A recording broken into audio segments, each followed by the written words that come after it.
Hello, Bronco fans and football fans everywhere. Welcome to Broncos Breakdown on the MHRT network. This is a show that is brought to you with emotion, passion, uh, coughing, because I'm trying to get over this cold. So hopefully that doesn't affect it.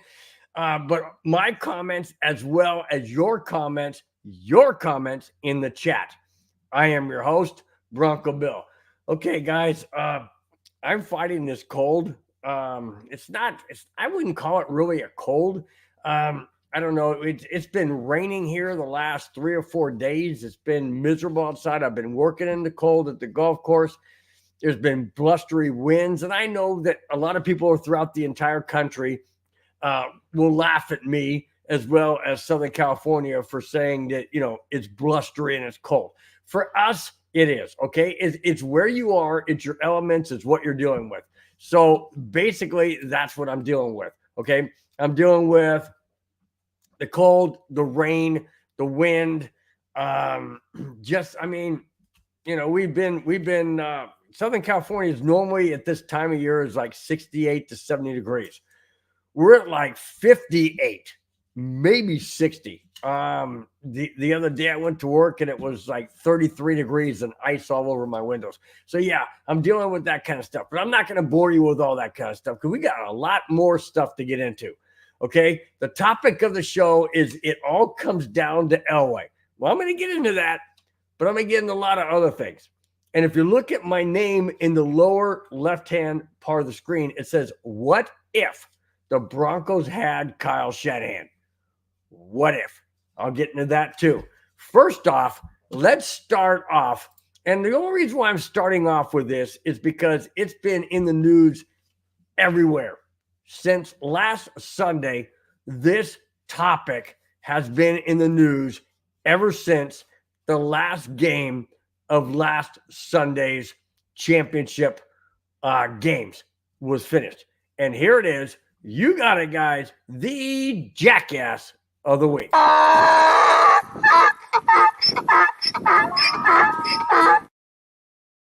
Okay. Everybody knows who the jackass of the week is. Well, if you don't know, I'm going to tell you. It's Dan Campbell of the Detroit Lions. And here's why. People say, well, they've gone for it on fourth down all year long and it's worked. Really? Has it worked 100% in the season? No, it hasn't. Has it worked 100% in an entire game? I doubt it. Well, unless they went for it one time and got it. Maybe that's 100%. I'm talking multiple times, like what happened last Sunday. Okay? Let me flash you back, guys, to last Sunday. Okay? Detroit was ahead of the 49ers at halftime, 24-7. Yes, San Francisco was going to get the ball to start the third quarter, which they did. And they went down the field and got a touchdown? No, they got excuse me, guys. Like I mentioned, I'm fighting this goal. They didn't get a touchdown. They got a field goal. Made it 24-10. Okay? Detroit then had a fourth down. And I think it was 4th and 3, 4th and 2, something like that. Inside field goal range. Absolutely inside field goal range. Does Dan Campbell go for it on fourth down and gamble with a 14-point lead and possibly shift the momentum to the 49ers? Of course he does.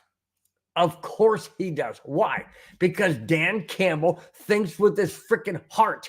Right here, his heart, not his head. You got to be smart. If the 49ers came out of the locker room and got a field goal to make it 24-10, why doesn't Dan Campbell go for the field goal and make it 27-10? Get that 17-point lead back and keep the momentum in Detroit. On the road, in San Francisco. Nope. He goes for it on fourth down. And sure, maybe the receiver should have made the catch, but that's beside the point. The point is, if you're in field goal range, you've got to take the points. Don't leave him on the field. And I know people are going to say, well, what if he missed it? Okay, what if he missed it? Well, at least you tried a more sure thing than going for it on 4th and 3. That's what I'm saying. Now, did Dan Campbell learn from what didn't work the first time? Nope. He goes for it again on 4th down. And now the game's a lot closer. I think it was 24-17, if I'm not mistaken. And they go for it again, and this time it's even worse. The quarterback, Jared Goff, rolls out to his right. He's running for his life because San Francisco knows what Detroit's going to do because they've been doing it all year long. He throws it a lame duck and lands 4 or 5 yards short of the wide receiver. And incomplete. San Francisco, right down the field. And eventually, I'm not going to dwell on this, guys, because I got a ton of topics to say. But I wanted to get this off my chest because it's bugging me big time. Why in heaven's name do you leave points on the field? Why? Again, they were in field goal range. They could have made the field goal and gone up again. But nope, they didn't. And then, so that when they went for it on that 4th down, that second time, Detroit was trailing 27-24 or 31, something. Anyways, they were trailing by 3. And they didn't go, they went for the 4th down and didn't get it. If you kick that field goal, you tie the game. What are you doing, you freaking idiot moron? What are you doing? Well, you're doing what you did all year long. And I know it got you to the playoffs and it got you to the division. It's different in the playoffs. It's different in the championship round because you're this close to making it to Super Bowl. Well, guess what, Dan Campbell? You are that close to being a good and a great head coach. But you're also this close to being, you're this close to being Jackass of the Week because you're an idiot and a moron for allowing your team. And in the press conference, they asked him, how's it feel? And he goes, well, this really hurts. It's pain. Well, of course it hurts because you made the stupid decisions. You're the idiot. Of course it hurts. You let your entire 53-player team down.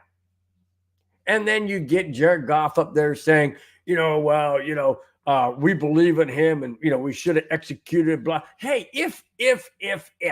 Hey, if I was Bill Gates' son, I'd be a billionaire. Well, inherited. I mean, you could say if all you want. That is stupid. That is absolutely stupid.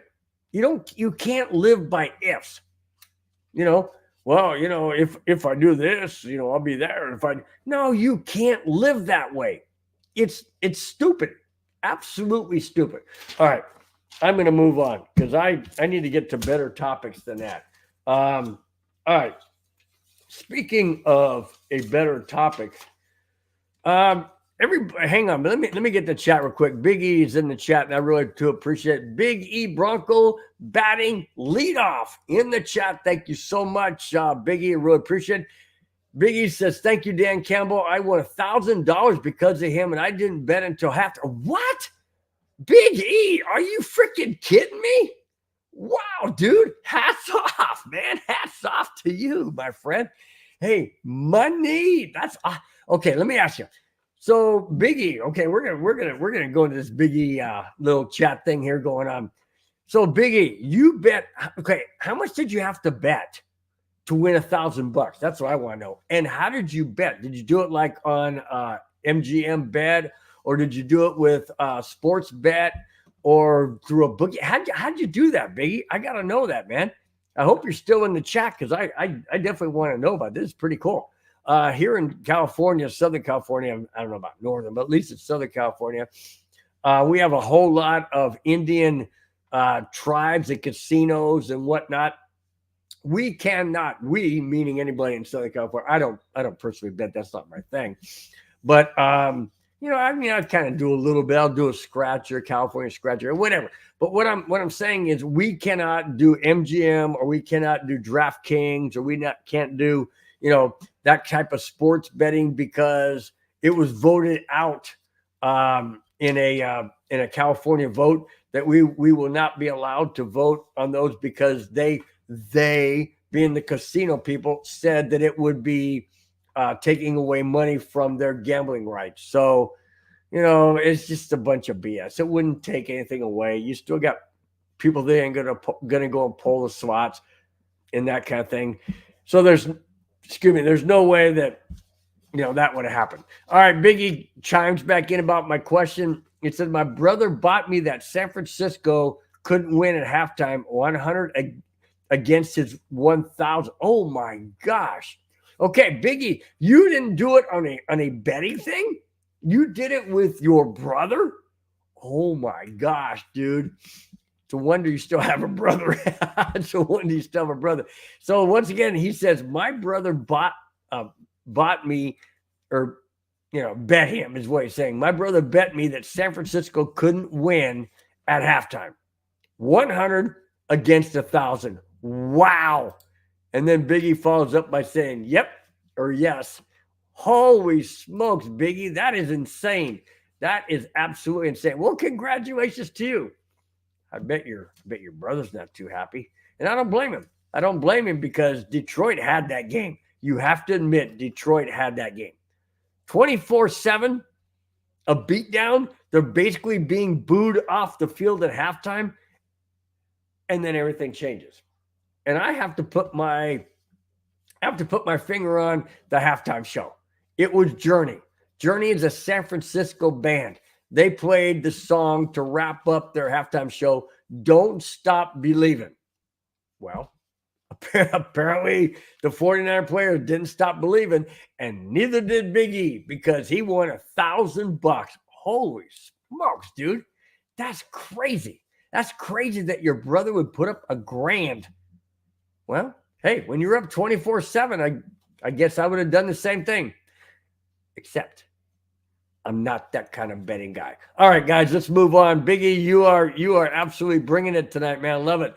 Biggie says, before we get to the next topic, Biggie says the funny thing about it is he's a Pittsburgh Steelers fan and should actually know they could drop 30 in a quarter on you because they did Pittsburgh week 1. Ooh, that's true. That's very, very true. Yeah, but, he probably looked at it and said, hey, that's Pittsburgh. That's Pittsburgh. Pittsburgh's nothing. Well, San Francisco, I know Detroit is much better than Pittsburgh, no doubt about it. But wow, dude. I'll tell you what, Big E, I got a lot of respect for you, man. A lot of respect for you that you would, you only ponied up 100, but 100 is still 100 to lose if you lose. So, that's just the way it is, man. Wow, dude. That's freaking crazy. Once again, Big E, congratulations, man. I kind of wonder if you're still on speaking terms or if your brother is still on speaking terms with you. Hopefully so. Hopefully it was just one of those things, but losing $1,000, man. That's pretty steep, dude. Pretty steep. All right. My brother-in-law from Vegas, Rudy Torres says, hey, brother. I say, hey, brother, what's up, my friend? Thanks for watching. All right, man, we're going to get into this. All right, here we go. Dolphins are glad to see – wait a minute. Wasn't Vic Fangio head coach of the Broncos? Yes, he was. And then he goes to the Dolphins as their defensive coordinator. Guess what? When he was in Denver, the players didn't really like the way he treated them during practice or workouts, and he ran them in the ground pretty much. Well, guess what? Vic Fangio was let go after just one season in Miami, and the players don't seem to mind one bit. Of course they don't. Vic Fangio is like a drill sergeant. He just beats you down until you just don't have anything left, which is stupid. I continue. Injuries on defense were a problem, and the players feel it was the way Fangio goes about driving the players. If you remember, Fangio was over the top in Denver as well, and the Broncos had major injuries. Now Fangio is in Philadelphia as their defensive coordinator. Let's see how things work out there. I don't think they're going to work out any better. I really don't. Vic Fangio is a thug when it comes to running his players on defense. Pound, pound, pound. You can't do that. You ever take a hammer to a rock? A rock is solid, man. A rock is rock solid. That's why I call it rock solid. It's solid. You take a hammer to a rock long enough, and I don't mean a big sledgehammer. I'm talking a decent sized hammer. You hit that rock enough times, and that rock is going to break. It's going to crack. It's going to disintegrate. Why? Because it takes pounding after pounding after pounding. It can only take so much, guys. And that's the same way with humans. Fangio doesn't get it. He didn't get it in Denver. He didn't get it in Miami. That's why he's done one and done. Now he's in Philadelphia. You think the Philadelphia players are going to put up with that? I don't. I certainly don't think that's going to happen one bit. And I hope they don't. Because, Fangio's not cut out. He's not cut out in today's NFL. He really isn't. That might have been, what would have worked in yesteryear. Doesn't work in this year. Doesn't work at all. Okay, so Biggie comes back in response to what I said. So hope you all guys, hope you and your brother are okay. Says we're good. We are good. We haven't. He also says that that's just one day of work for him. Wow. Okay. Well, hey, if your brother's making $1,000 a day, great. Must be nice. Yeah, fantastic. I think it's great, man. I think it's great. All right, Kamani is in the house. Kamani Dixon in the house. Shotgun Bill the hitman. Shotgun Bill. Oh my gosh, man. That's great, Kamani. That's great. I'd love to have you in the chat as always, man. You're batting second.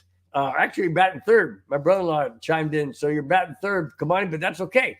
That's okay. I just want to see who may be batting cleanup. So it's all good, man. It's all good. All right. Chris Jones.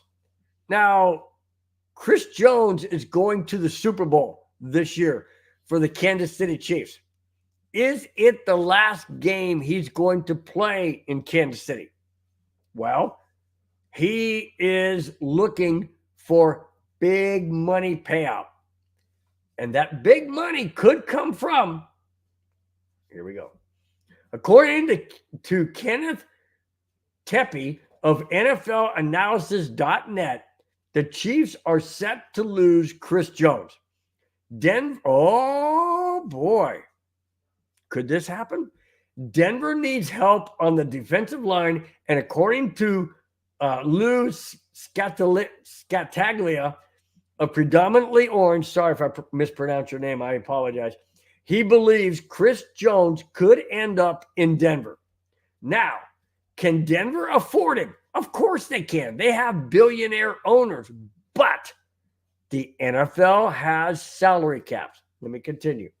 Sure, with the billionaire owners, the Broncos can afford him, but they are in salary cap hell. Jones is reported to be seeking $30 million per year. That may be more than Denver can afford under the cap. I totally agree.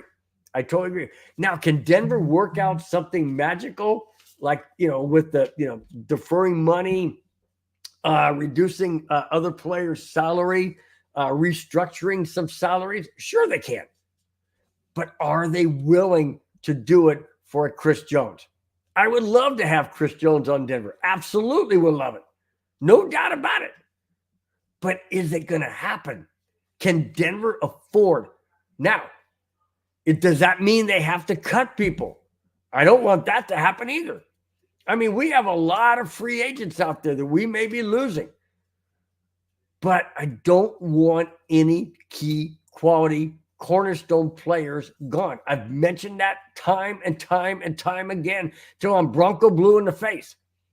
And I'm going to continually say it. You cannot give up a cornerstone player. Work the contract, do whatever. I'm not talking about trade. I'm just talking about giving up as far as letting somebody walk whose contract is up. You got to work a deal. You have to work a deal. And that's the fear that I have, is that some of these Bronco key players are going to walk. And it happens every year. I understand that. I get it. I just don't want that to happen in order, if it means we got to give up, we're still going to eat Russell Wilson's contract once he's gone. We're still going to eat it. So that's dead money right there. So that hurts big time when it comes to signing somebody like a Chris Jones. That's what bothers me. Kamani says, I'll take third as far as being in the chat. It's okay, Kamani. It's okay, man. You're moving up the ladder. Most of the time you're up there at the top. It's all good, dude. It's all good. I'm just pointing it out, just going down the line as, who chimed in first. It's all good. All right. Biggie Bronco says they can do that, but what they're going to have to do is find a trade partner for Russell Wilson and come off from draft capital or another player to make it worth the trade. I'm not too sure, Biggie, that there's going to be a team out there that's going to want to trade for Russell Wilson. The only way that's going to happen is if the Broncos eat 90% of his contract. Okay, let's say the Broncos owe him $35 million. Let's just throw that out there. Okay, let's just say the Broncos owe him $35 million this coming 2024 season. And let's say there's a team like the Pittsburgh Steelers who need a quarterback, say, hey, we're willing to trade for Russell Wilson, but you have to pay him $25 million of the $35 million, and we'll trade, and we'll give you a little bit less hit on your salary cap. Okay, maybe that happens. I'm not buying it. Reason why I'm not buying is I haven't seen it. Russell Wilson hasn't been cut yet by the Broncos. Are they still trying to trade him? Probably. Are they still trying to see what is out there, what they can do? Probably. But does that mean that possibly the Broncos could hang on to a Russell Wilson? After all, if you're going to pay him, why not keep him on your team? But then what does that do for the quarterback role? Do the Broncos draft a quarterback? I'll get into that in a little bit in this show. Stay tuned, guys. Stay tuned. All right. Christian Parker. The Broncos' Christian Parker. Denver's defensive back coach is getting a lot of attention from a lot of NFL teams. Last week, he was interviewed by the Green Bay Packers for their defensive coordinator position, which came after the Patriots interviewed him for the same defensive coordinator position. Parker has been with the Broncos for the past 3 seasons. Wow. I don't want to lose Christian Parker. He's great with the defensive backs. Absolutely great with the defensive backs. Seriously. If he goes and gets elevated to defensive coordinator, that's fantastic for him. But my question, does he want to stay with Denver? Is he willing to leave and go to Green Bay or New England or anywhere else? I don't want that to happen.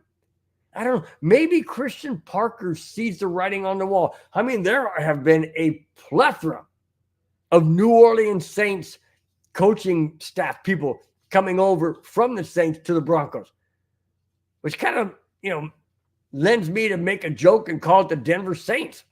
Holy smokes. Really? Might as well be. But beside the point, I know that head coaches bring in their own guys, and I understand that that's all well and good because they're familiar with them. I get it. But wow, maybe Christian Parker sees the writing on the wall, which I don't like. I like this guy. He's been doing great as a defensive. As a what did I say it was? He was a defensive backs coach. He's been doing great. I don't want him to leave. Like I said before, I don't want anybody wearing orange and blue to ever leave. Only certain players. Only certain players. Other than that, the majority, no, I want them to stay. But that's not happening, apparently. The Broncos didn't even have a winning season. And other teams are calling for our coordinators and our coaching staff. Just go to show you. Just go to show you that they see something in these guys that they love, and that's what I love. I want to keep them in Denver, but also, I mean, hey, if you got a chance to better yourself or do whatever, that's fine. You know, I mean, I'm all for it. I just don't like it. I like to keep our team the way it is, but, you know, our coaching staff and whatnot, but, you know, I get it. All right, here it comes in the chat. Biggie Bronco says, all right, Bill, let me ask you this question. Would you trade Russell Wilson to, say, Pittsburgh, take a second-round draft pick, but you got to send PS2 with him in a trade? No, no, no, no, no, no. Emphatically, no. Absolutely not, Biggie. Absolutely not. I'll get into that because I have a topic on that regarding PS2. And I'm not in favor of it. I'm absolutely not in favor of it. And the reason why, and I mentioned before, and I'll say it again, when you have a shutdown corner like we had in Champ Bailey, like we have in PS2, like we have in Justin Simmons as our safety, you don't get rid of those key cornerstone players. Okay? Biggie, let me ask you this. If you get rid of PS2, where does that leave the Broncos? Oh, yeah, well, we got other guys to fill in. Are they as good? Are they back-to-back all-star guys? No, they're not. So why would you do that? Why would you get rid of a solid, proven Pro Bowl player back-to-back years? Should be all pro again anyways. And do that for the sake of getting, what do you say, for getting trade to, say, a second-round pick? No. I wouldn't even trade Surtain for a first-round pick. And like I said, I'll get into that, and that's going to be solid, dude. That's going to be solid. So listen up, pay attention, because it's going to be solid. And I would love your comments when I bring that topic up. It's going to be electric. It's going to be electric. All right. I agree with Kamani. I totally agree with Kamani. Kamani Dixon in the chat says, cut Bowles and any other dead weight player. Absolutely. Totally agree. You get rid of dead weight. You don't get rid of star players. That's one thing you don't do. You don't get rid of them. You know, we got rid of Von Miller. I know people say, well, you know, he wasn't really performing in Denver at the time. Okay, fine. So what? He performed in the Super Bowl, didn't he? Okay, maybe he had a down year. People have down years. He goes to the Rams. Bam. Super Bowl champion again. Shannon Sharp leaves Denver. Didn't want to leave Denver. Left Denver. Went to Baltimore. Bam. Another Super Bowl. Okay? It happens. Why? Because they're great players. Tom Brady leaves the Patriots. Bam. Goes to Tampa Bay. Super Bowl. Guys, am I making this up? No, I'm not. I'm not making this up. What I'm saying is, okay, yes, Patrick Surtain hasn't won a Super Bowl in Denver like the other three I mentioned. You know, did I leave out Peyton Manning? He left Indianapolis, comes to Denver, bam, Super Bowl. Why? Because they are great players. That's why. Greatness continues regardless where you are. And I don't want to see Patrick Surtain on any other team but the Broncos, period.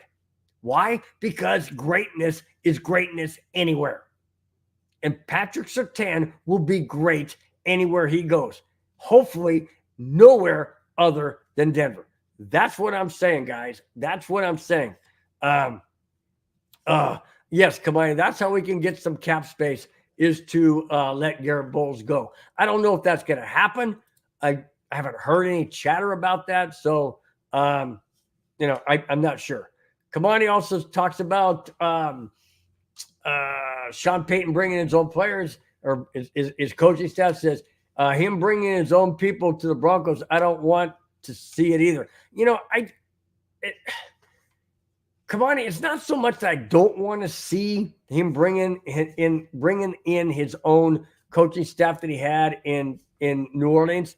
That doesn't bother me. What bothers me is, are they going to be the same type of coaching staff that was when they won the Super Bowl. I mean, that's years and years removed. I don't know. It's a different team, different city, different organization, different ownership. I don't know. But it's still the same Sean Payton. It's still the same coaching staff. So I'm just not too sure.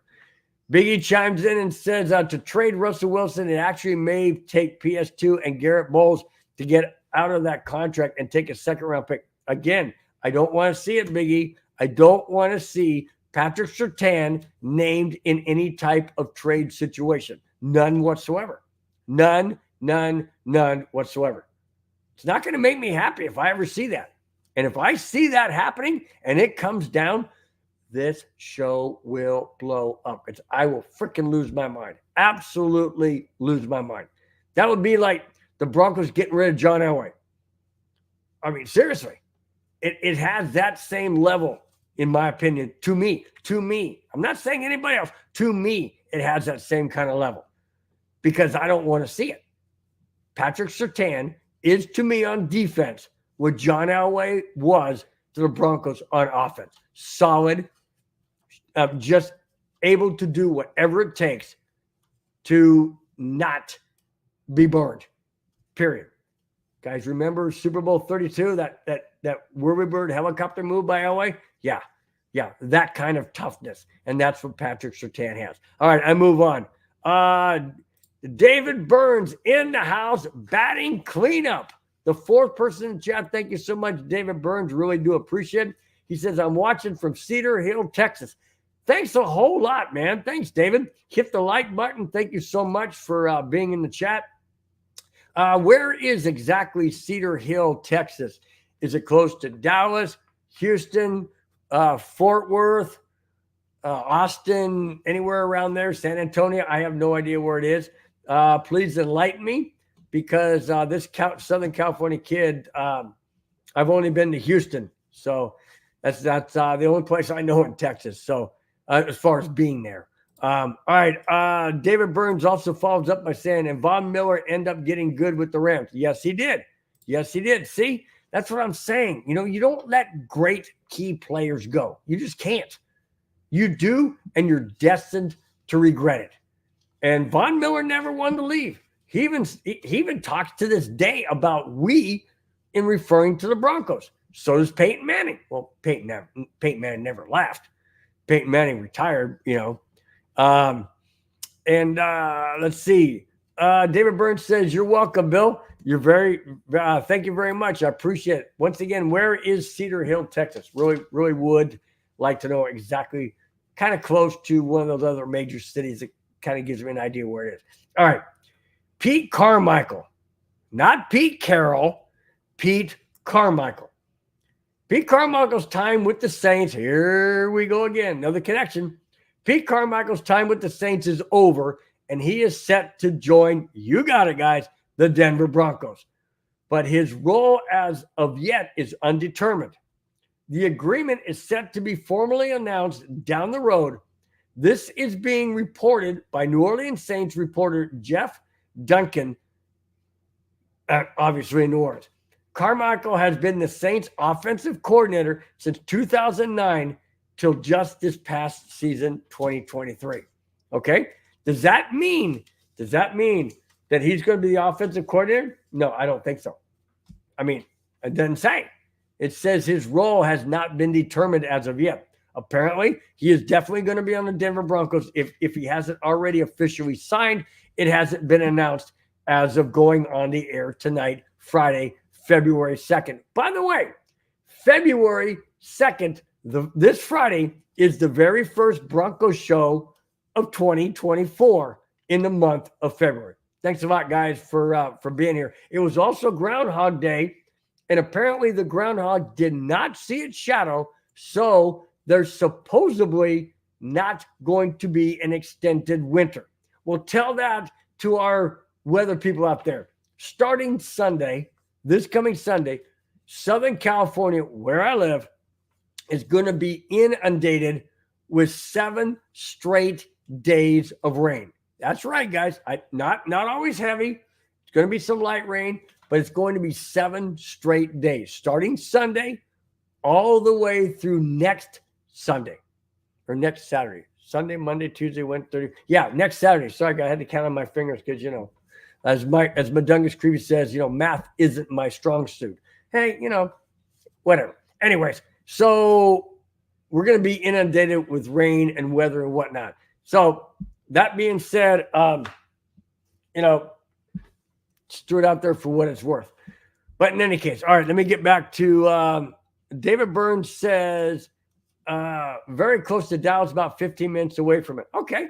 All right. So you're in the Dallas-Fort Worth area. I got it. Houston's a little bit east of that, if I recall, geographically, my mind, whatever. So, okay. That's good, man. That's good. That's awesome. Okay, Rudy, my brother-in-law, chimes in, says 16 miles southeast of downtown Dallas. Okay, that's very, very close. Downtown Dallas, 16 miles southeast. Okay, good. That's good area. Good area. I'm assuming. That's all right, David. Thank you so much for chiming in. Really do appreciate it. Now, you're an hour or two ahead of us. I think you're in Central Time Zone, so I think your time right now is 7:36, if I'm not mistaken. All right, let's move on. Cody Rager. People are saying, who the heck is Cody Rager? Well, George Payton has made his first big move, according to Zach Stevens of DNVR. That move is hiring Cody Rager from, you guessed it, those New Orleans Saints. Yep. He will be in charge of player personnel as the vice president. Okay? Vice President, player personnel. Okay, that's great. Rager is viewed as a rising star in the scouting community. He spent time with Sean Payton in New Orleans when Payton was their head coach. All right, there you go. Another New Orleans connection. Speaking of, this is, okay, guys, fasten your seatbelts because I'm bringing it. Here we go. Before I get into it, David Burns said the Saints are sinking ship once again. Yeah. Well, I hope that all the guys that are bailing out of New Orleans and coming to Denver don't start sinking this ship, because I don't want that to happen. We've already had 6-7 years of that, so I definitely don't want that. Okay, guys. Like I said, speaking of vice president of player personnel or player personnel, I give you the topic, the main topic of the show, which is it all comes down to Elway. Look at my name to the left of your screen. It says, what if the Broncos had Kyle Shanahan? All right. What if the Broncos had Kyle Shanahan? And again, the topic says it all comes down to Elway. What's the connection? I'm going to give you the connection. All right. First, before I get into that, we all know that Mike Shanahan was the Broncos head coach when the Broncos went back-to-back Super Bowls in 1997 and 1998 with John Elway as their quarterback. Okay? That being said, Kyle Shanahan was always around the Broncos because he's Mike Shanahan's son. All right? Now, fast forward. When the Broncos trust, because Pat Bowlen was ill and could not run the Broncos effectively, he appointed Joe Ellis as the interim ownership, so to speak, not really ownership, but the head of the Broncos organization and the overseer for the entire Broncos players and all of that and everything going on. Okay. John Elway was the GM at the time and also was the president of the players. What is it called? Player personnel. He was in charge of player personnel. Okay. So fast forward now to the hiring of a new head coach in Denver after Fangio. Or was Fangio before? Anyway, it doesn't matter. What I'm getting to is you guys will understand this. Here it is. All right. John Elway blew it. Now, I love John Elway. Okay. I'm gonna move out the way. If you guys look up here real close, zoom in if you can. Let me go back. Come on, Bill, make it happen. There we go. Right there. That's me, and that's John Elway. And that's at a celebrity golf challenge or celebrity golf classic in Rancho Santa Fe in San Diego County. And I went there and I got to meet John Elway, and he was gracious enough to have a picture taken with me. All right. That being said, I love the guy. I'm not saying anything against him as a player. However, as a GM and director of player personnel, he choked. He blew it. He sucked. And here it is. This comes not from me. This comes from a reliable source in Woody Page. Here it is. According to Woody Page, a Denver Broncos beat writer says regarding why the Broncos didn't hire Kyle Shanahan as their head coach, Page says, and I quote, Ellis thought Kyle Shanahan gave the best interview ever. He called John Elway and said, you make the decision as head of football operations. Elway wasn't happy that Shanahan didn't like Paxton Lynch, but Kyle Shanahan said, I am willing to try and work with him. Elway chose Vance Joseph instead. End quote. What the heck? Elway, what were you thinking? Kyle Shanahan, the son of the Mike Shanahan head coach that led you and the Broncos to 2 Super Bowls, one after the other, back to back, and you turn your back on Kyle Shanahan because you, wait a minute, because you didn't like the way Shanahan didn't take to Paxton Lynch? Hey, hello? Aren't the Broncos doing that now? Didn't the Broncos do that with Sean Payton? Sean Payton was being hired as a Broncos head coach. And he said that he didn't really think and feel that Russell Wilson was going to work into his system, but he was willing to work with him. Okay, if it doesn't work, who do you get rid of? You don't get rid of the head coach who's a great head coach. And I know that Kyle Shanahan wasn't a proven head coach when all of this transpired with John Elway. But you got to allow Kyle Shanahan to do what Kyle Shanahan's doing now. Guess who's going to the Super Bowl, John? Yeah. Kyle Shanahan's led 49ers. That's right. The 49ers who came back against the Detroit Lions. Well, they came back, but that was the Lions' fault. Anyways, I already rehashed that. But in any case, Kyle Shanahan and the 49ers are going to the Super Bowl. Oh, by the way, Kyle Shanahan is taking a quarterback who's basically a no-name in Brock Purdy. I mean, yes, Brock Purdy was in the playoffs last year and they lost to the Eagles because he got injured. And then they had to bring in backup after backup after backup. But the point I'm trying to make is this. Kyle Shanahan, he had Garoppolo, wasn't really his favorite, but he was willing to work with him. Because why? Because another former Bronco in John Lynch is the 49ers general manager. And he stuck with Kyle Shanahan. Why? Because he knows good talent, good coaching talent when he sees it. John Elway, well, I drafted Paxton Lynch, and my head coach has to like Paxton Lynch. Bull crap. No, he doesn't. No, he doesn't. Look at Paxton Lynch now. Where's he at? Seattle. How's he doing? Sucks. Absolutely sucks. Because he sucked. And that's what Kyle Shanahan was trying to get across to Elway, is that he sucks. He didn't say it. Might as well have said it. Of course he wasn't thrilled with them. Nobody is. Paxton Lynch is an absolute bust. He sucks. And so does John Elway as a general manager. Love the guy as a quarterback. Love the guy as a Broncos player. Not in management or in any level. Because he always thinks with his heart and not his freaking head. man, oh man, what it says underneath my name to the left of the screen says, what if the Broncos had Kyle Shanahan? Now, I'm not taking anything away from Sean Payton. I'm talking about when we hired Vance Joseph.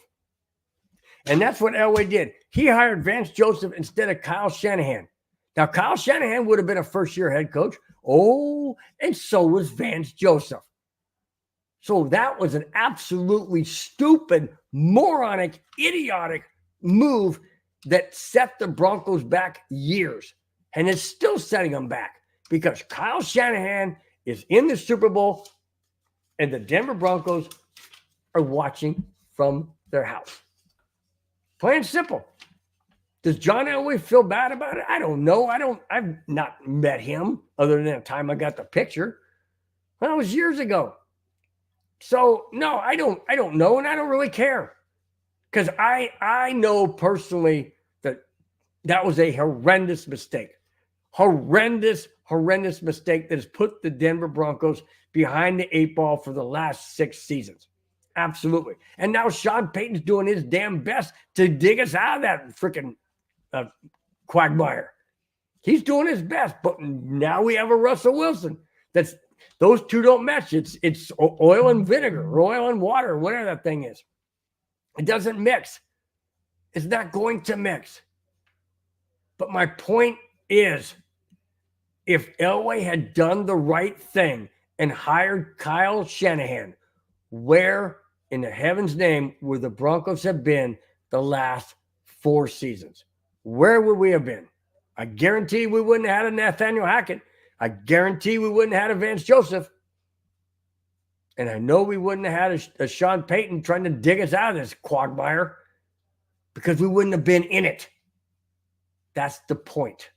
That's the point. And that's what pisses me off the most, is that we had the opportunity to have a decent head coach. We could have had a great general manager in John Lynch. Of course, John Elway wasn't going to step aside for that. But if John Elway would have done the right thing and hired Kyle Shanahan, the Broncos would not be in the mess that we're in right now and hopefully trying to get out of, because George Payton did the right thing in hiring Sean Payton. Holy smokes, man. I mean, it's unbelievable where this Bronco team could have been. Could have been. But Elway went with the quarterback. What an absolute joke. What an absolute joke. All right. Whoa, Travis Johnson is in the house. Travis, I'm glad I ruffled your feathers, my friend. Glad you're in the chat. Travis Johnson says, Kyle is not better than Sean Payton. Stop it. Okay. I'll give you the fact that Sean Payton's won a Super Bowl and Kyle Shanahan hasn't. What I'm saying is I'm not really comparing, Travis, I'm not comparing Kyle Shanahan to Sean Payton. What I'm doing is I'm comparing the fact that we had a chance to get a Kyle Shanahan, but John Elway took a Vance Joseph who was a complete bust. That's what I'm comparing it to. I'm comparing Kyle Shanahan to Vance Joseph, not Kyle Shanahan to Sean Payton. I even said I'm taking nothing away from Sean Payton because Sean Payton's trying to dig us out of this quagmire. What I'm trying to get across is that Kyle Shanahan is head and shoulders over a Vance Joseph. Absolutely head and shoulders over Vance Joseph. No doubt about it. That's the comparison I'm trying to make. So if it sounded like I was making a different one, I apologize, Travis. That's not what I was going after. But thank you so much for chiming in. Really do appreciate it. Let's see. Okay. Travis Johnson follows up by saying, we have the right coach. Why are you talking about Kyle Shanahan? Because I was referring to the John Elway mistake back in the day.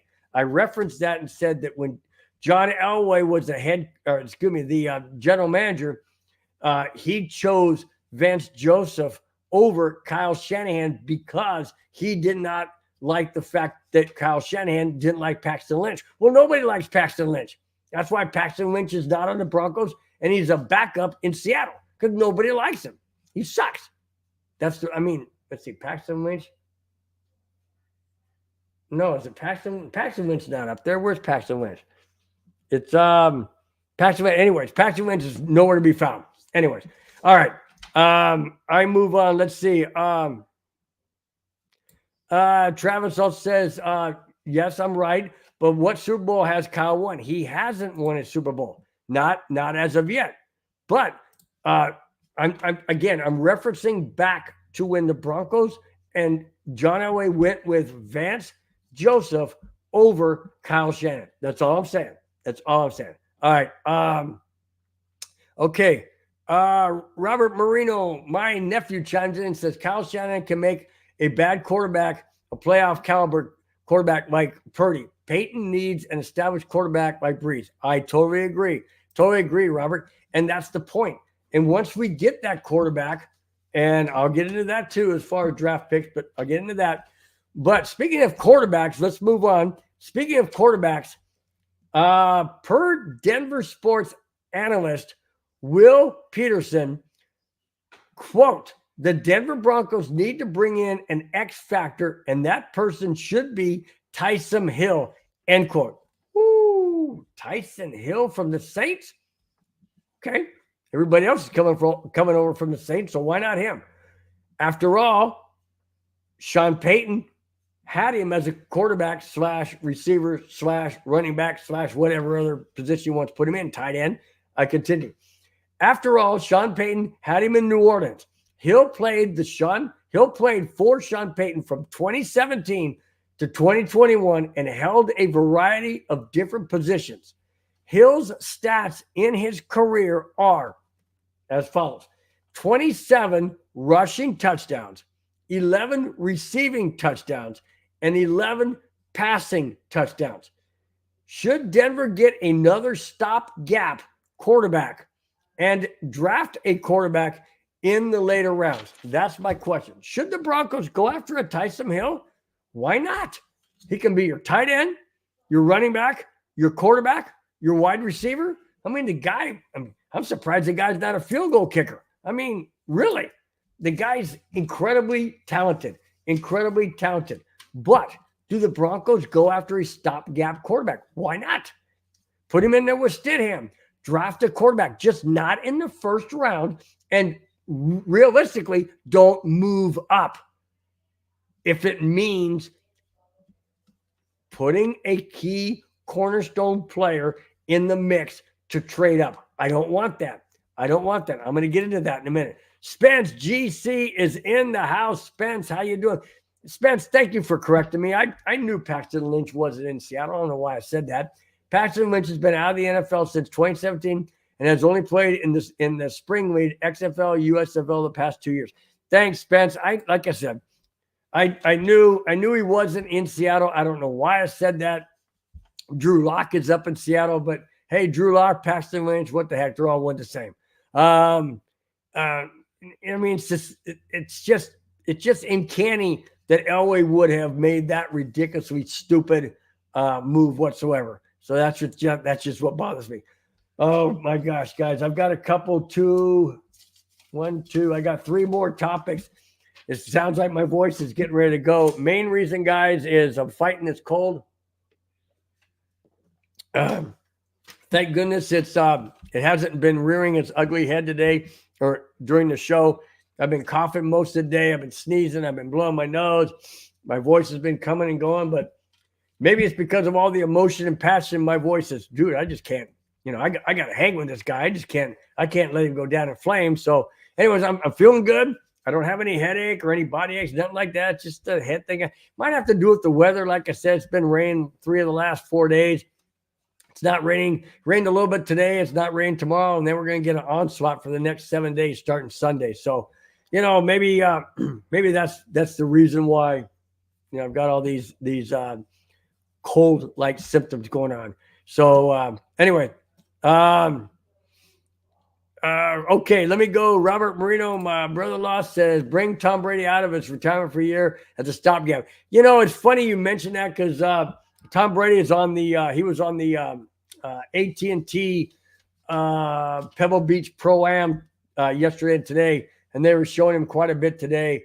And one of the announcers said that he looks like he can still play football. Well, you know what? That would be exciting, but at the same time, not so exciting. 46 years old. I don't want him taking hits that would just love, especially AFC West pass rushers that would just love to just put him into next century. Players like Bosa on the Chargers, or then you got Khalil Mack as well. You've got you got Chris Jones if he stays in Kansas City. Lighting up Tom Brady. Players like that. I don't want to see that. Excuse me. I really don't want to see that. So, good call, Bobby. But no, it'd be fun. It'd be interesting. It'd be great to have John Elway win Super Bowl, Peyton Manning win Super Bowl, and Tom Brady win Super Bowl of the Denver Broncos. That'd be pretty exciting. I just don't see that happening. All right. Spence GC says, time to call Walmart for delivery of Mountain Dews in Kona. There you go. Spence. I know it's not Bronco season stuff. I know we're not doing a neighborhood watch and all of that, but I hope you're still enjoying your Kona. I hope it's going down nice and smooth and enjoyable. All right, Spence says Tom Brady's making more money being a broadcaster with Fox. Yeah, absolutely. No doubt about it. And the guy, he doesn't really need a ton of money. I mean, the guy's sucked it away most likely, or spent it on his yachts that he's done, and who could blame him? I mean, he was in Tampa Bay right on the waterfront. I mean, holy smokes. Of course you're going to have a yacht. Of course you're going to have it. Spence, real quick. Spence, there's a shout out for me. I sent you an email regarding your request or your text that you sent to Madungus Creevy in regards to a particular golf tournament. So in any case, let me know. Let me know if you received that email, and if not, I will resend it. All right, just throwing it out there, Spence. Just really appreciate your invite. Really appreciate it. Thank you so much. All right. Speaking of trades, speaking of draft choices, here we go. This is not what I want to see.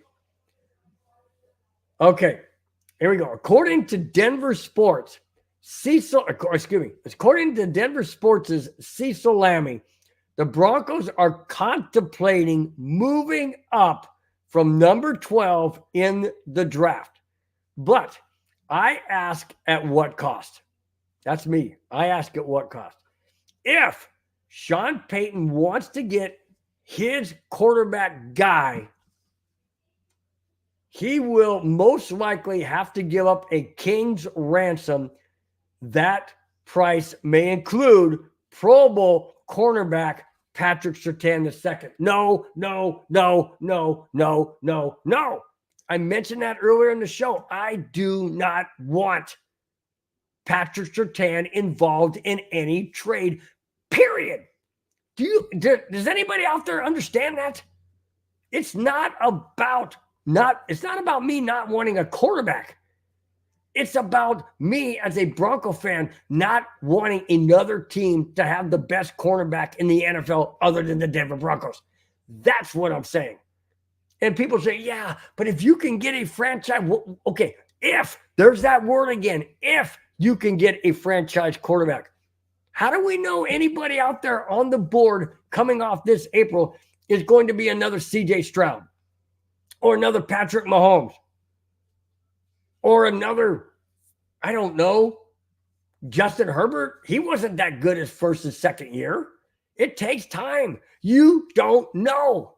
We do know what we have in a Patrick Surtain II. We have the best corner in the freaking NFL.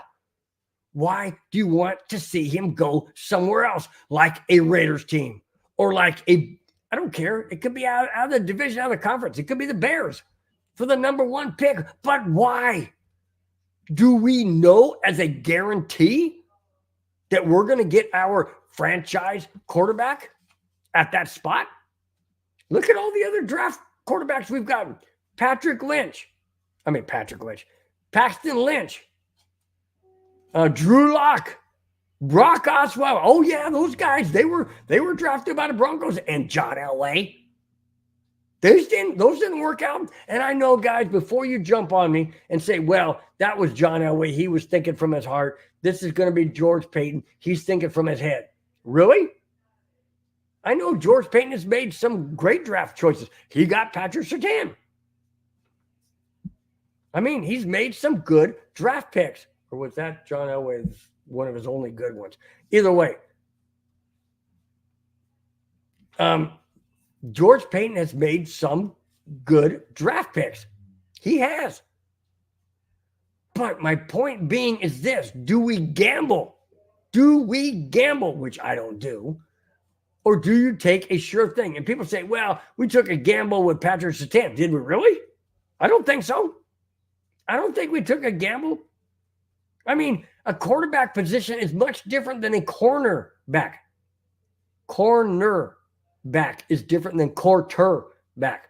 Quarterback has to call the plays, has to execute the offense, has to read the receivers and the defense. All a cornerback has to do is be one-on-one with a guy and make sure that guy doesn't catch the pass.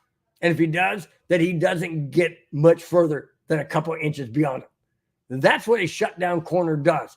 And that's what Patrick Surtain is. Do I want to gamble and move up to the number one spot or 2 or 3 or 4 in hopes to get the franchise quarterback? Or do I want to take a quarterback later in the draft, develop them, bring in a guy like a Tyson Hill, or stay with a Russell Wilson, and then have this guy learn under a Sean Payton-led offensive team? That's what I want. I want to keep our defense solid. The guys, think about it. If we don't have a good offense, what kept us in those games in that 5-game winning streak that we won? What kept us in those games? That's right, the defense. The defense kept us in those games to allow the offense to do just enough what they had to do to win the freaking games. If we get rid of a Patrick Surtain and we have nobody on that side to even come close to Surtain, then our defense is depleted and our defense is weakened. And with a weakened offense and a weakened defense, we ain't winning many games. So that would be absolutely preposterous and foolish to do that. Absolutely foolish. And I know, guys, there's people out there saying, yeah, well, his own dad said, well, Patrick Surtain, he's staying on a team that, is ruining his ability. No, it's not. His ability's still there, and the team will get better. But it's not going to get better if you start getting rid of key players. That's for dang sure. And why does Patrick Surtain's name keep coming up? Because he's a hot commodity that other teams want. That's why. And if other teams want Surtain, isn't that head knowledge to say we ain't doing it? In my opinion, yes. So why are the Broncos even thinking of considering doing this? It would be stupid.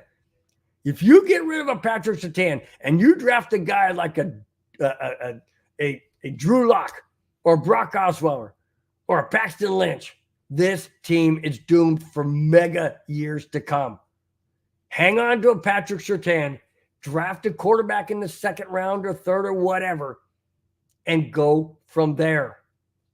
Work with Stidham. Bring in a Tyson Hill if you have to. But don't be foolish and throw away the best corner in the entire NFL to another team to just come back and burn the Broncos big time. Don't do it. Don't do it, George. Don't. All right. I continue. According to longtime NFL draft insider Tony Pauline, even though it would be the last resort to put a Patrick Surtain in a trade package, I absolutely agree. You cannot put the best corner in the NFL in any type of package. I don't care what the offer is. I don't care what the offer is. You don't do it. There's no Tom Brady out there I mean, short. Now, I would do one thing. I would make a trade straight up, a Patrick Surtain for Patrick Mahomes, straight across the board. Absolutely would do that in a heartbeat. But that's not going to happen. It won't happen. But that's the only way I would ever put a Patrick Surtain in a mix. And even then, I would be hard pressed to think that I would really want that. I would be hard pressed to think I'd want that. I just really love Patrick Surtain. I don't want him going anywhere. I don't want him going anywhere. All right. Let's see.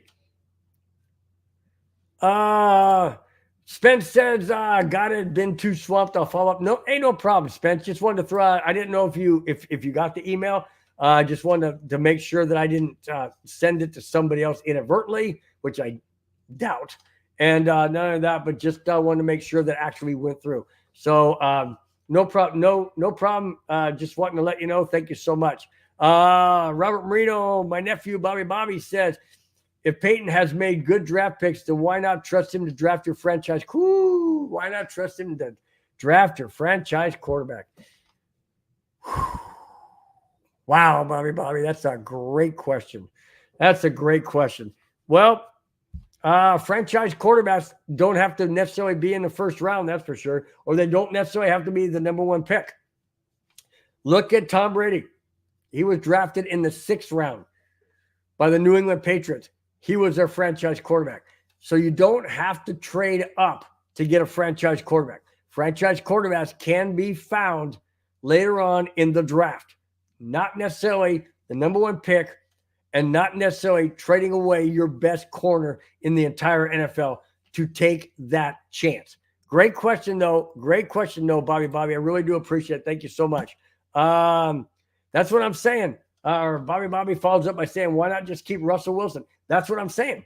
Keep Russell Wilson, because if you're paying him $35 million anyways, why not have him stay on the team and draft a quarterback in the 3rd round, 2nd round, 4th round, whatever, and let him learn under Russell Wilson-led team. Not necessarily, like I said before, not necessarily how Russell Wilson does it, but how the system works under Sean Payton, how the system works to read defenses in the NFL, the speed of the game, all of that.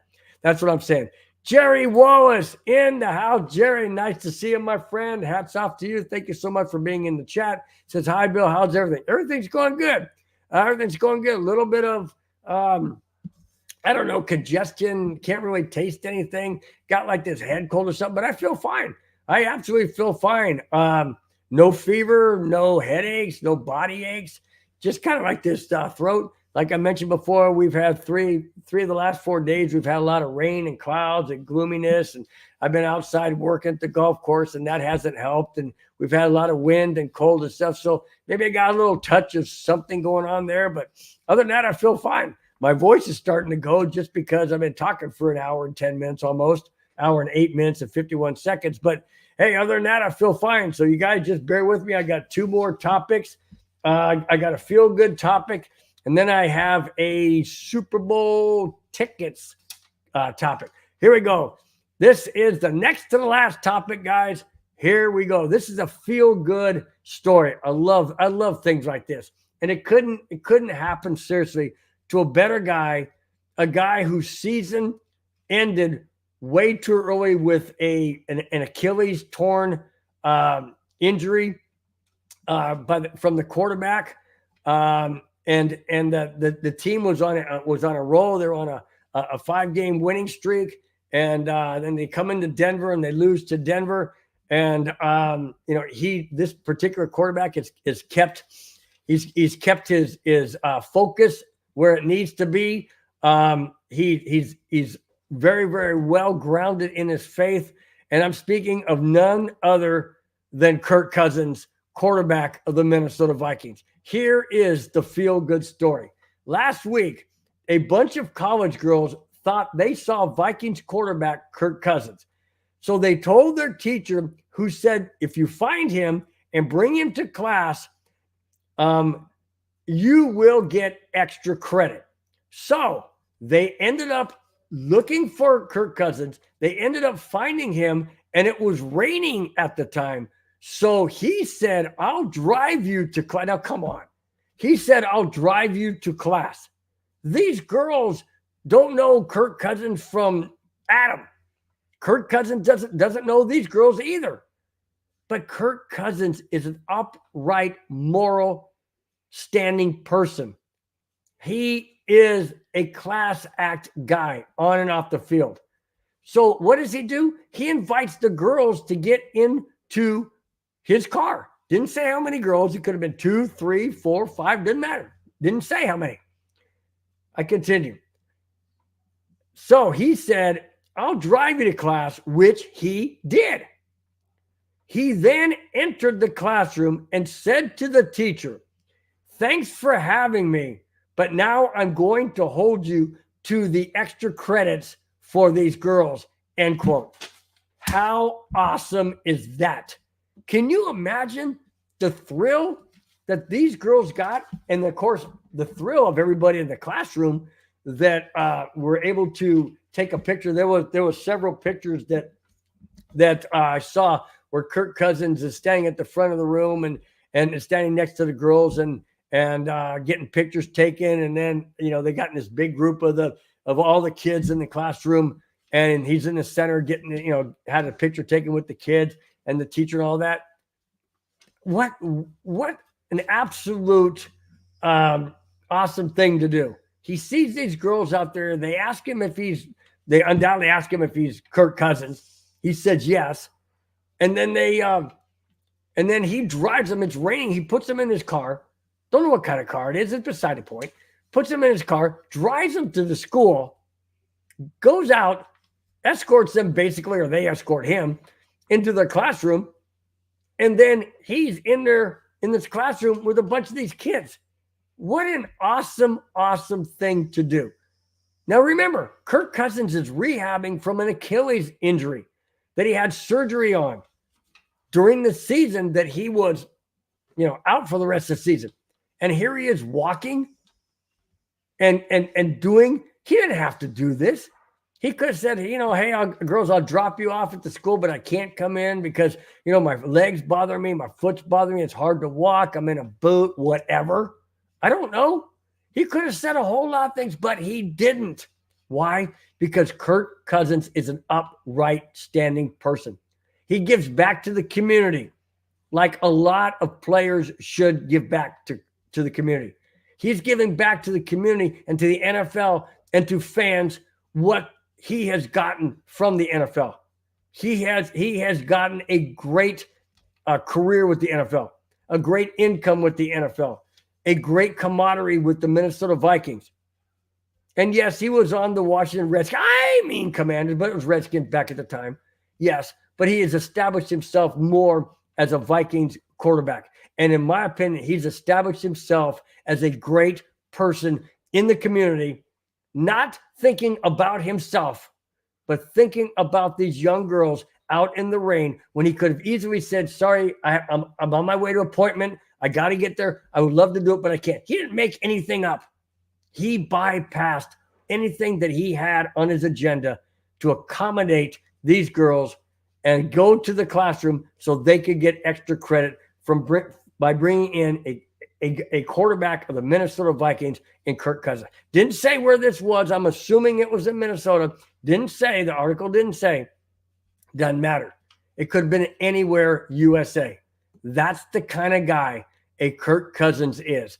No wonder guys play hard for this guy, because not only is he a great player and a great quarterback on a fantastic team in the Minnesota Vikings, but he's also a great person, a great human, and a great overall person that should be looked up to and admired as to that's how each and every one of us should treat others. We should do the same thing in our community wherever we happen to call ourselves home.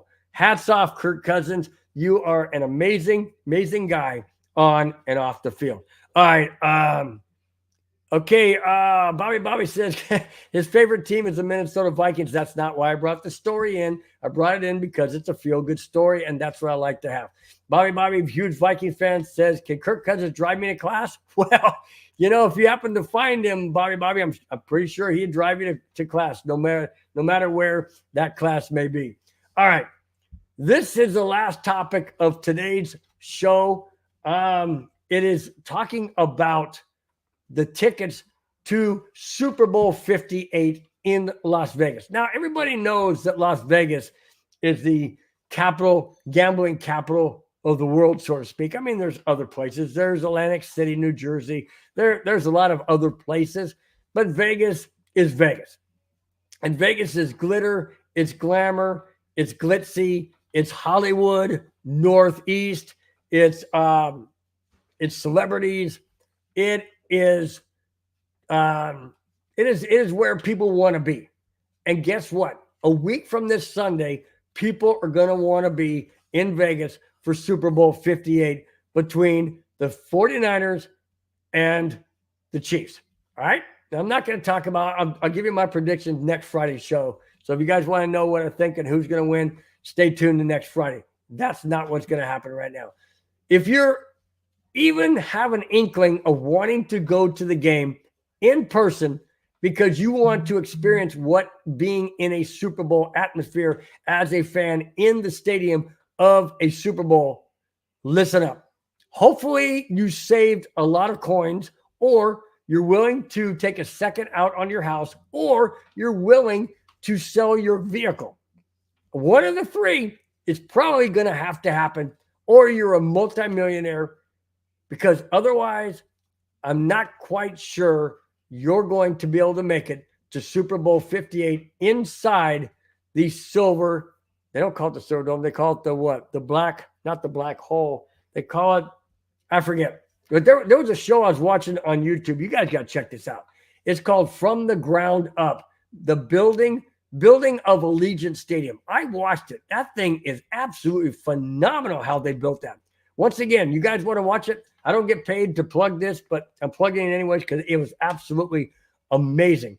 You have to watch From the Ground Up, the building of Allegiant Stadium in Las Vegas. Just type in From the Ground Up and type in Vegas Raiders. It'll come up. It's absolutely worth the watch. It's about 3 hours, but, it's worth the watch. You don't have to watch it in all 3 hours, but I guarantee it is absolutely gripping to just see how they went about building this stadium. They originally were going to do it in, I think it was 3 years or 4 years, and they did it in 2, little under 2, like 2 3/4 something. I mean, 1 3/4 years. It's phenomenal, absolutely impressive, and totally worth the watch. All right, before I get into before I get into tickets, Robert Marino, my nephew, Bobby says, if anyone ever goes missing in Minneapolis, the police department should hire those young ladies to find them. Yeah, absolutely. No kidding, man. If you can find Kirk Cousins out in the middle of the street, yeah.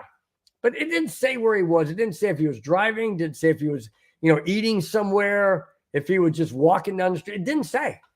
I mean, he could have been around the corner. I don't know. But you're right. It's just very, very awesome that they were able to find Kirk Cousins, and then obviously he drove them back to their class. All right, here it is. Super Bowl ticket prices for Super Bowl 58 in Vegas. Here goes. The Super Bowl is still a little over a week away, but if any of you are wanting to see the game in person in Las Vegas, you might want to sit down for these prices. The ticket prices are the most expensive of any Super Bowl. Well, I know they go up every year, but do they go up like this? Holy smokes. Keep listening. But then again, it's Vegas. Upper Deck Section 414 is going for, hold on a second, Upper Deck, okay? Let's say this is the Upper Deck Section. 414 is near the very top of Allegiant Stadium. Okay. Now I know Bobby, my nephew, it says in the chat, Robert Marino, I call him Bobby. It's a whole nother story. Anyways, he's been to Allegiant Stadium. I doubt seriously that he paid what I'm going to tell you it's going for in Super Bowl 58.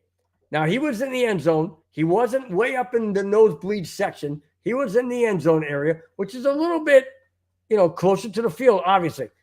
Listen to this. Section 414 is going for $10, $100, $1,000, $10,312 per seat. Per seat. $10,312 per seat in the nosebleed upper section of Allegiant Stadium. I continue. That is in the upper deck, like I mentioned. In the upper field level, okay, now you got field level, and then you got the upper field level before it goes to the loge and then above, okay? In the upper field level, section 117, just one seat will cost you $13,778. And that's not even on the 50-yard line. That's off to the side, okay? $13,778. Upper level at the 50-yard line, the upper level again, okay? So remember the upper level that I said was 414, section 414? That's off to the side. This is upper level at the 50-yard line. I couldn't read the section. It was kind of blurred. Upper level will set you back at the 50-yard line. Upper level set you back $14,673. Okay? You want to know what the 50-yard line is at field level? Couple rows back from the field. Okay, here we go. You ready for that second mortgage? You ready to sell your car? Because this cost of one seat at the 50-yard line, field level, about 3 or 4 rows back from the field, is going to cost you a car. Not your car. I'm talking about buying a car, the price of a brand new car. Here it is. Okay. And the most expensive seat is at the 50-yard line, field level, C134, about a third back from the field, is a whopping $39,336. And there are 3 seats left at that price if any one of you are interested. Holy smokes! $39,336 a seat. Wow.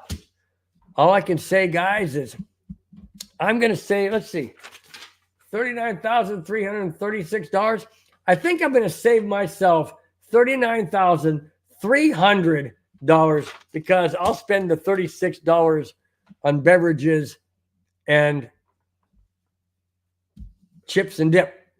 How's that? I'll save myself $39,000 and I'll enjoy it from the comfort of my chair right there, right there in the den, watching the football game and not having to worry about how in heaven's name I'm paying for $39,000 seat or how I can justify it. Holy smokes, sometimes I can't even justify spending $100. Has to be really something important, something I really want. And I know that may sound cheap and whatnot, but it's not that I'm being cheap, guys. It's just, holy smokes. No wonder the Super Bowl has turned into a corporate attended event. It's only for the rich and famous. That's all the Super Bowl's for anymore. It's you and me. It's you and me as fans that make the NFL what it is because we buy stuff like this hat or that Avalanche banner or that pennant there or that Bronco flag or this championship thing. It's because we support the NFL by buying their gear, their merchandise. And then when it comes down to going to the Super Bowl, the game that all of us would love to go to, and no, I wouldn't love to go to this game because I'm not a 49er or a Chiefs fan. But if it was a Bronco game, I would love to go. Absolutely love to go. But not at the cost of $39,000. They need to make it more affordable for the everyday average fan. They have to. in the stadium that holds, let's say the stadium holds 70,000. They need to make at least 20,000 seats available for the general fan. And I don't mean at the cost of $10,000 like the first one I mentioned up in Nosebleed. No, make it more affordable, like maybe $700, which is still a lot, but not $10,000 lot. Make it more affordable, guys. Make it more reasonable for the average fan so we can go and attend and say thank you to the NFL for, allowing, general public fan to go to the game. But when you price it ridiculously like that, it's only going to be the rich and famous and corporate organizations. Is that what the NFL wants? Possibly that's what the NFL wants. That's not what this guy wants. I wanted to bring that in because that is absolutely outrageous. Outrageous that they would ask 39,000 plus for a seat at the 50-yard line about a third of the way back for any Super Bowl or any game for that matter. That just blows my mind. When I saw those numbers, I thought, holy Toledo, are you freaking kidding me? No wonder the average fan is excluded. Average fans excluded because I know the NFL is all about money. I got it. Every business is about money. But when you exclude your fan base that supports the actual team and the organization and the league, you can't exclude them. You cannot exclude them. And to ask a person who's a fan of any team that wants to go to the Super Bowl and ask them to spend $10,000 plus for one seat, for one game, plus hotel, plus you got to get there, whether it's airfare or mileage, or gasoline, it's going to cost you. It's going to cost you a lot more than $10,000 plus. And that to me is sad. That to me is sad. Now, I'm not going to end the show on a sad note because that's not what it's about. What it's about is that was just crazy amount of money. But the NFL sure knows how to market their product. They sure know how to get the biggest bang for their buck. And I will guarantee you guys that stadium will be sold out. No doubt about it. No doubt about it. It will be sold out. All right. Okay. Bobby said, what's the most you would spend on Super Bowl ticket if Broncos were there? Well, I just mentioned, if you give the average fan the opportunity to go to game and make it reasonable, I'd be willing to spend maybe $1,000. Maybe I don't want to spend any more because it's going to cost me gas money to get there because I live in Southern California. It'll take me 5 hours to get there. Then I got hotel. So, and hotels in Super Bowl are not going to be the same as they are when there's no Super Bowl. I heard on the news out of LA today that hotels prices have been doubled in the Vegas area for the Super Bowl. So if a hotel normally would be on weekends, let's say normally be $250, $300 a night, now they're going for $5 or $6. So if you're asking me how much would I spend for a ticket, I would go to up to $1,000. But then you got to add a hotel, so that's another $500. So that's $1,500. Then you got gas, food. So that's another $500. So now you're talking what? $2,000 to go to a game. Then you go to the game. You want to buy souvenirs. You want to buy, something to eat and drink. Well, at a Super Bowl, you think eating a hot dog is going to cost you $2.50? No, try about $7 for a hot dog. I don't know. It could be $5. It could be something less. I don't know. There goes my voice again, guys. But what I'm saying is, it's going to cost me more than $1,000 if that's just what the ticket price is. But yeah, if everything else was on the house, sure, $1,000 is nothing. Well, it's something, but it's not $10,000. But what I'm saying is, it's not going to be just $1,000. It's going to be more like $2,000, $2,500. Is it worth it? Absolutely, absolutely, be worth it. But to me, it's not worth $10,000 or 14 or 13, and definitely not 39,000 plus. That's all I'm saying. All right, Doc Hopper is in the house. Doc, nice to have you. It better late than never, man. If you want to go back and watch the entire show, go back to the very beginning. It'll be up and ready for your viewing as soon as I sign off here. And then it's also on my own personal channel, YouTube channel, Broncos Breakdown. Look for me. Look for this symbol up here in the right-hand corner. It says Broncos Breakdown. Look for that. That will be me. I will upload it, and it should be ready to go about a half hour after this show is done. Doc Hopper says, Bronco, MF and the best. We out here, my man. Well, good, man. I'm glad, man. I'm glad, Doc, you're out here. I'm glad you're enjoying yourself. Thank you so much for the shout out. Thank you so much for keeping the MF to just initials. I really do appreciate that. Thank you so much for keeping it clean, and really do appreciate it. Guys, I really do appreciate each and every one in the chat. I'm going to get to you right now. I'm going to go down the list, and then we're going to get out of here. Thank you guys so much for being here on a Friday and putting up with this squeaky voice of mine. Like I said earlier, if you don't know what's going on, go back to the very beginning of the show. You'll know why it's like this. So thank you guys so much for bearing with me and for chiming in. Big E in the house, bat leadoff. Always do appreciate it. Rudy Tord, my brother-in-law from Las Vegas, batting second. Glad to see him. Kamani Dixon batting third, and really do appreciate it. David Burns batting cleanup. Thank you so much for being in the house and your comments. Spence GC, really do appreciate your comments as well. Thanks so much for being in the chat. Travis Johnson, always a pleasure. And then wrapping it up Bobby Marino, Robert Marino, my nephew. And then wrapping it up, we have Jerry Wallace as well. Not quite wrapping it up. Jerry Wallace is in the chat. Really appreciate it. Thanks so much. And then Doc Hopper, rounding out the entire batting lineup for the chat. Really do appreciate it.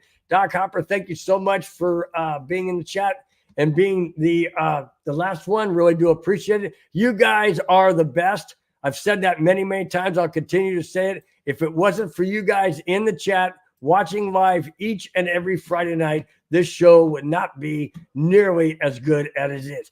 That's it, guys. That's all I have. Thanks for watching. Thanks for subscribing. If you have not, please do so. Hit the like buttons on your way out. They cost you nothing. But that's the best way to let everybody else know you like the show. When they see the thumbs up, that means you guys like the show and you would like everybody else to watch it as well. I appreciate it, guys. Thanks once again for hanging in there with me in this scratchy voice. Thanks again for being here on a Friday night as you kick off your weekend 1 week prior to the Super Bowl. This weekend, this Sunday is Pro Bowl Sunday. You guys enjoy the games. Enjoy, if you guys are into hockey, enjoy the All-Star game tomorrow night, Saturday. Enjoy that game as well. And until next Friday, guys, have a wonderful, safe weekend. And I will see you next Friday night, 5, 6, 7, and 8 on Broncos Breakdown on the MHRT Network. Till then, guys, take care. Bye-bye. Fast lane when I pass in the street, bag of money in the passenger seat. Simcoe's been asking for me on the road from the west to the east. Way up, I might never come down, cause the coast's racking up the flame miles. So high, I might never come down, so what, this is my lifestyle. Wait a minute.